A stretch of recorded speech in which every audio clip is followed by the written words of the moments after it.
Jesus em Convites hoje nos leva a refletir sobre a doutrina espírita. E o que é a doutrina espírita? O que é o espiritismo? A definição contida em O Principiante Espírita fala-nos que espiritismo é uma ciência, uma filosofia que trata da natureza, da origem e do destino dos espíritos, bem como das suas relações com a matéria. Então, o espiritismo está assentado em um tríplice aspecto: ciência, filosofia e a religião, ou o aspecto da religiosidade, da vivência, que constituem o seu alicerce. Como ciência, uma vez que por tudo aquilo que ele conhece, por tudo aquilo que ele descobre assentado em cima de leis, ele nos leva exatamente ao conhecimento. A filosofia, exatamente pelos princípios morais que os conhecimentos vão nos dar, eles nos transformam, nos trazem os fundamentos da ética a ser vivida. E a religião, não religião no sentido de ritual, no sentido de roupas, nada disso, mas a religiosidade, isto é, a aplicação daquilo que eu conheci como sendo ético, como sendo muito bom, me convida a uma renovação. Então, toda doutrina, para que ela seja considerada como doutrina, ela tem que estar amparada em princípios. E os princípios nos quais se ampara a doutrina espírita: Deus, a imortalidade, a comunicabilidade, a pluralidade dos mundos habitados e a pluralidade das vidas sucessivas, né? A pluralidade das vidas sucessivas e a pluralidade dos mundos habitados. Então, nós vemos aqui uma sequência que facilita ao espírito a sua evolução.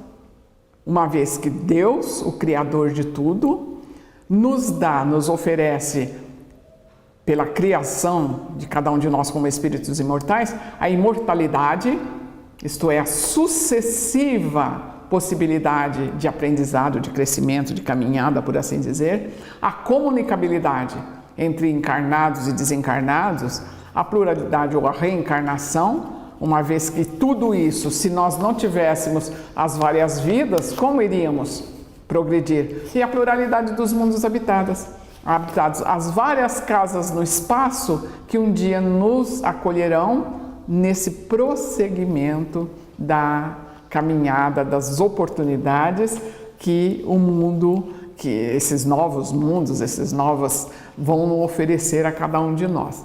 Então, esses princípios, essa formação doutrinária, e Allan Kardec foi de uma felicidade incrível quando ele coloca que se alguma forma de conhecimento contestar com provas científicas a existência de Deus, a comunicabilidade, a imortalidade, a pluralidade das existências e a pluralidade dos mundos habitados, a doutrina espírita se readequaria.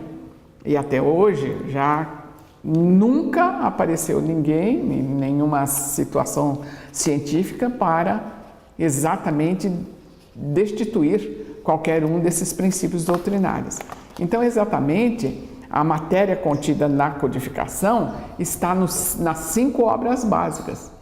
Ah, mas eu conheço o Espiritismo, eu já li o Livro dos Espíritos. Não, você não conhece. Para conhecer para conhecer a doutrina espírita, eu tenho que estudar o Livro dos Espíritos, o Livro dos Médiuns, o Evangelho segundo o Espiritismo, o Céu e o Inferno e a Gênese. Aí, quando eu estudar a segunda, terceira, quarta vez, é possível que eu comece a conhecer o que é o Espiritismo. Exatamente porque ele está contido nos seus princípios aí dentro, na doutrina espírita, né?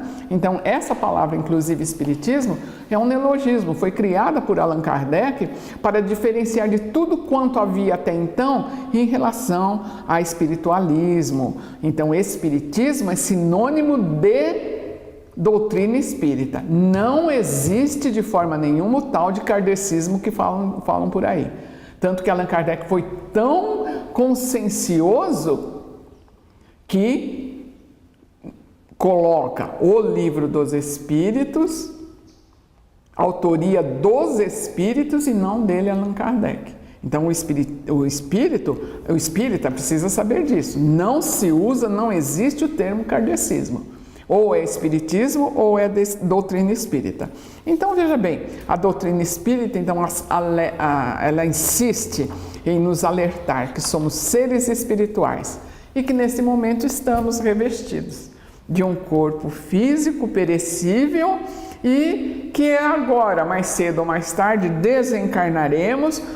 Quer dizer, vamos morrer. Talvez o interessante seria que desencarnássemos também, mas que continuaremos a nossa caminhada evolutiva através exatamente das conquistas naturais para afloramento de toda a potencialidade divina inserida em cada um de nós. Então, desse modo, enquanto temos tempo, a doutrina espírita nos convida a que apliquemos o estudado, a que nos renovemos, exatamente porque estamos inseridas numa situação dentro da própria vida, onde o dia a dia de cada um de nós é um convite intenso para que nós nos renovemos através de detalhes, coisas pequenas, mas que nos convidam a que insiramos em nós a proposta doutrinária espírita, crescimento moral de cada um de nós.